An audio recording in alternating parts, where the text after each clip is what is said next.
Change झालं, किती change झालं पाहिजे? एवढं लुटायचं माणसांना. रोज कंप्लेंट पेशंटच्या. तुम्ही आता आम्हाला आहे ना ट्रीटमेंट शिकवू नका.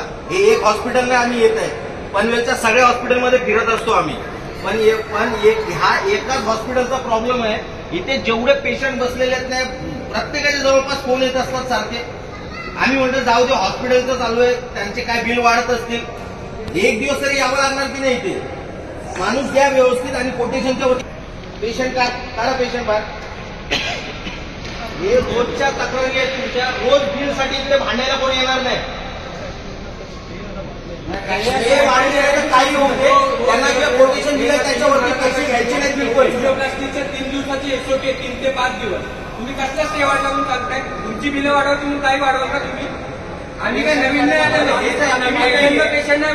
माझ्या मागे महिन्याभरापासून एक पेशंट लागलेला, पेशंट मेला इथे आणि त्याच्या औषधाची बिलं लावलेत. नको ती गोष्ट सांगू नका. मी पेशंट घेऊन रोज पेशंट घेऊन तक्रार करतो आणि तुमचा लाईव्ह करतो की लुटता बिता म्हणून.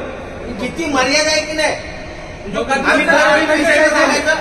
आणि आपणच त्याला पोलीस स्टेशनला जाऊन तक्रार दाखल करू आणि एक लाईव्ह करून टाकायचं. आणि यांना धमकी देत आले त्यांच्या मुलीला का तुमचे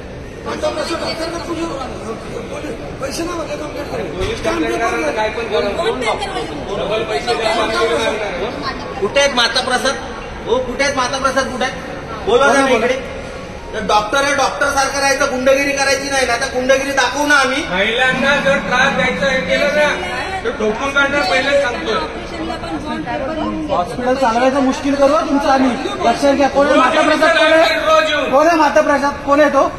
आणि बोला लवकर इथे नाव आहे ना तेवढं हे करून टाकू आम्ही. कधी आलेलो याच्या आधी